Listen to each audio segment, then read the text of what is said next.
I first saw It Always Rains on Sunday about 20 years ago at the BFI in a season, and I knew it was an Ealing film, but I knew it wasn't an Ealing comedy.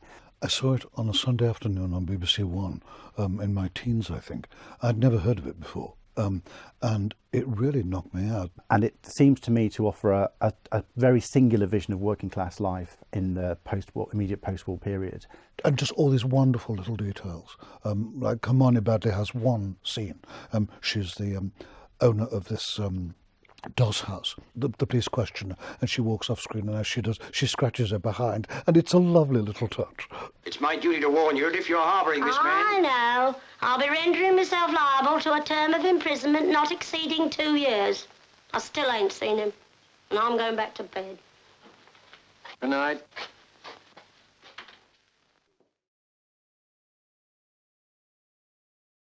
It Always Rains on Sundays is an interesting film. You could say it marks a kind of turning point in Ealing, because up to that point, Ealing had not been famous for making comedies. They'd made war films during the war. They'd made films about the home front. They were making quite gritty films, and of course it is quite a gritty film itself. Soon afterwards, Ealing would become known for its comedies, often black comedies, but comedies. And if you show It Always Rains on Sunday to someone, they think, Ealing? But didn't they make all those really funny films? But in fact, it's a very serious film.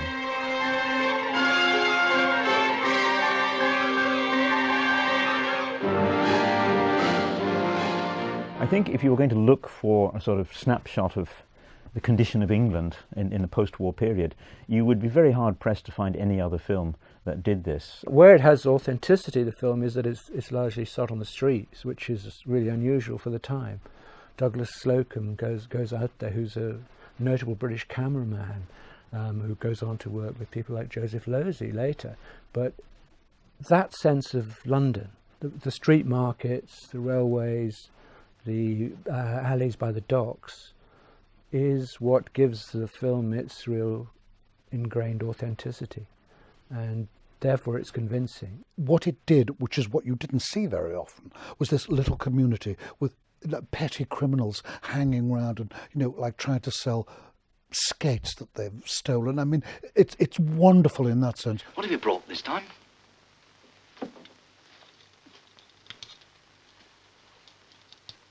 We've got a grocer, those. They say, look, 15 bob a pair. Very nice. Very nice indeed. My skating days are over. Don't waste my time. I can't use stuff like that. I think people would have recognised this community when a lot of films made in England were about middle class or upper class people who all talk like that, and were worried about dressing for dinner and that sort of nonsense. I mean, you look at, say, something like Blithe Spirit, and where this England is, God alone knows. They're living in this fabulous luxury. He appears to do no work at all and is deprived of both wives. We think, well, great, but who lives in that world? Nobody does. This was a recognisable world that ordinary people could see, and you could go into the East End and see that.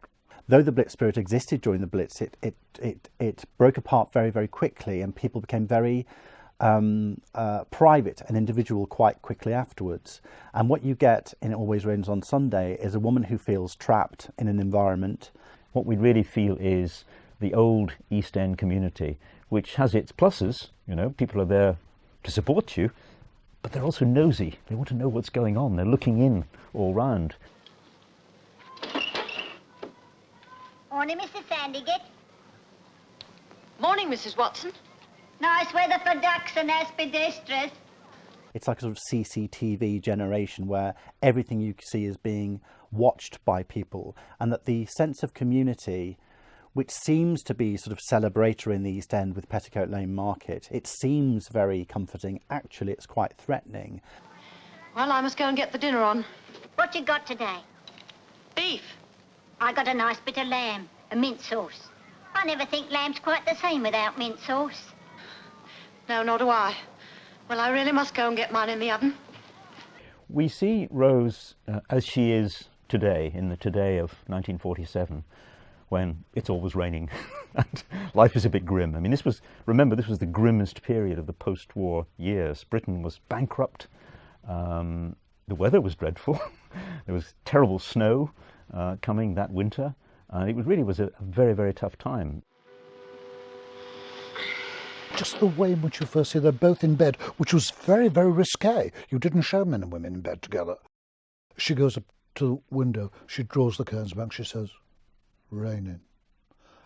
That sounds like a very, very simple act to do and say, but it's really not, to say one word. And there's all that boredom to come of a Sunday. I think it's wonderful of capturing atmosphere. Raining, it would. People felt that, yes, we'd won the war, but what was there really to look forward to in daily life? So Rose belongs to that present, but she has a past. She sort of represents that generation of women who used to drive ambulances or drive buses, or who were land girls or in the WAF or the Wrens. And now that the men have all come back from the war, all they're doing is being housewives. And all that Googie Withers can do is do the mending or make the Sunday dinner. And her only horizon is the back garden fence. She never goes out of the house. We see from the beginning that there's a great lost moment in her life. This is a kind of passionate kind of woman who is then forced by circumstances into a rather drab and everyday marriage, which she's treating with a degree of responsibility. She doesn't want to just throw everything up, but she is someone living in a dream. So we're drawn into that. We sympathise with her. She's almost a person in colour in a black and white world.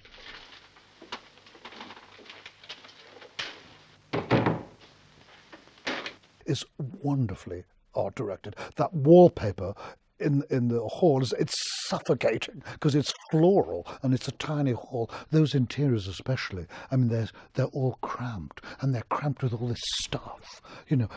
Everywhere you look, there's stuff, ornaments, big bedclothes. And the fact that one of the bedroom doors sticks because it's damp. That's what's so fabulous. He creates atmosphere through interiors. And so when John McCallum comes in to her environment and invades her environment, he's this sexy, exciting man who's escaped from prison. He's a Richard Hannay straight out of an adventure novel or an adventure film. And for her, that's a great romantic idea. Don't answer it. Let him go. I've got to answer it. I dare not answer it. You heard what I said. Don't answer him. I've got to answer it. They'll tumble the whole thing if I don't. I guess that if you take the metaphor that Hamer's exploring his sexuality, he has got not a mad woman in the attic, but he's got a criminal trapped upstairs in the bedroom with a locked door, and you don't have to look very far psychologically to see how he's exploring his own position, I would say. Robert Hamer is one of the most interesting Ealing directors. I would say he's one of the two most important, along with Alexander McKendrick. He made 5 films for Ealing, and he worked for Ealing for 8 years, so he was really one of the long-term figures there. And he's also one of the directors who's got a real reputation outside of Ealing. He's rated by people outside Britain, indeed, which is not so common, as a major director. The French surrealists, for instance, regarded him as a major figure. So he's someone who, I suppose, gave strength to Ealing, but at the same time rose above this sense of Ealing as just a kind of cosy family of filmmakers. Googie Withers in the film does 2 radical things. She clearly sleeps with her ex-boyfriend in her husband's bed, which is a very radical thing for a woman to do at all in 1947, let alone in a popular film. And she tries to kill herself. So these 2 things, this ordinary woman, she commits 2 great social and maybe even moral sins in this one film in an hour and a half.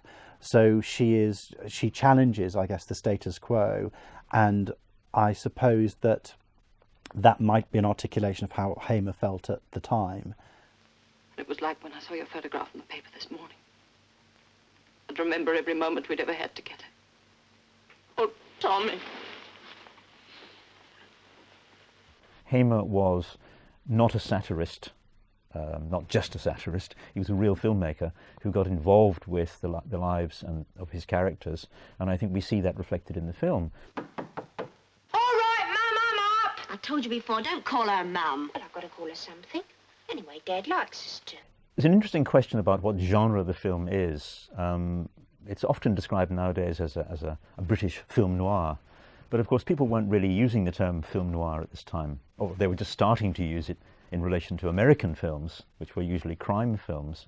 And I think there's a sense that the film kind of skews round from being a portrait of Rose and her emotional situation to becoming much more of a crime thriller. Stolen car. This is it.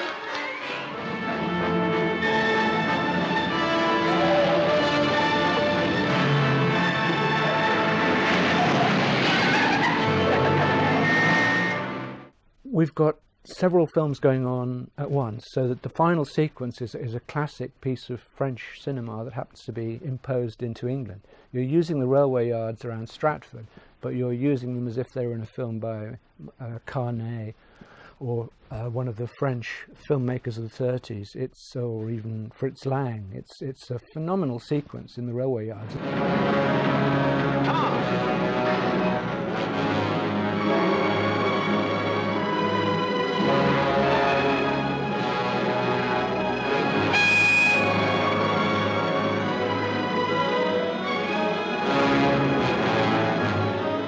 Breathtaking, the sequence in the marshalling yards. I mean, it's thrill. I'm going cold thinking about it now. I think it's so good.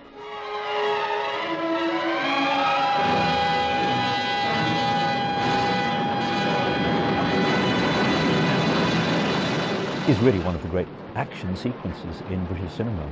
British cinema was very studio bound at this time, and to actually get out on location and to use the real streets and to use the real shunting yards is something that you just don't see very often. It's more common in American cinema of this period. So I think it's a rare moment of getting the feel of being out on location, and it makes for a very exciting ending.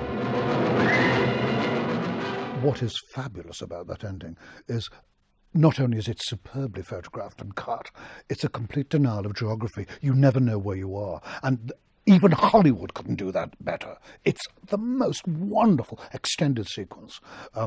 Breathtaking even now, and then to end it with a very sad coda, that Googie Withers' husband will stand by her.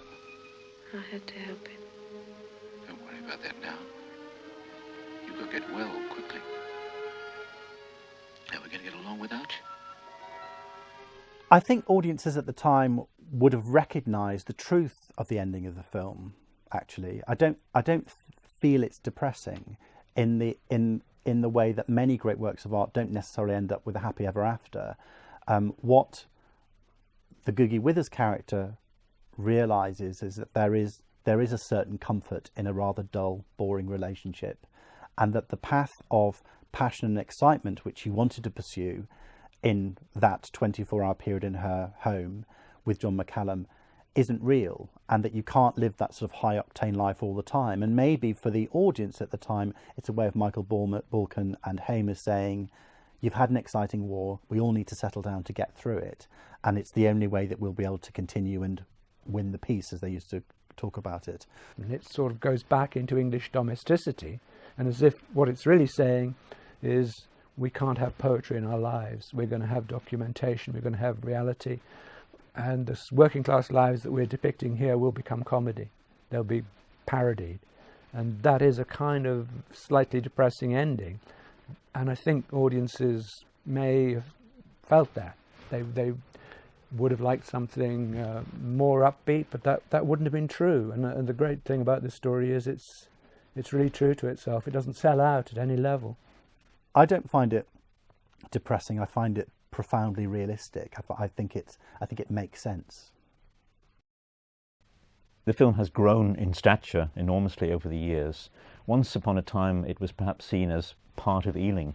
Now I think it really stands out as one of the maybe 2 or 3 great achievements, especially because it's not in the genre that we associate most with Ealing today, the wry black comedies. I think it's one of the few films of that period that feel relevant and real.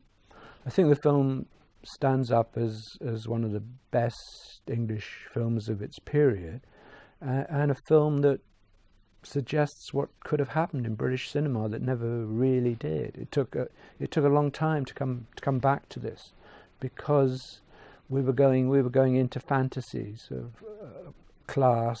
We were going into endless reminders of the war, escape movies, flying movies. We were reliving the drama of the war itself, rather than the realities of the post-war world, which were difficult and tight and impoverished. And I think it's been a tremendous film for young filmmakers nowadays to rediscover.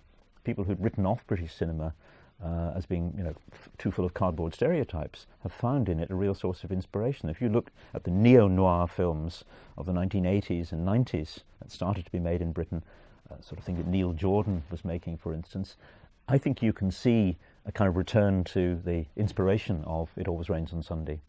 In the context of now, we're still living with that idea of community that Haim is trying to talk about. If you look at EastEnders or Coronation Street, they've both got a viaduct over the street or at the end of the square. Rose's story feels very much the sort of story that Pat Phoenix would do in Coronation Street or Cat Slater would do in EastEnders, that you've got a woman challenged in her home in a studio set, in the context of lots of other little stories around her. So I think in terms of what we've inherited from it, I think we're still living with it, and I think you couldn't say fairer than that, really, as a way of recognising this film's importance and its relevance to us today.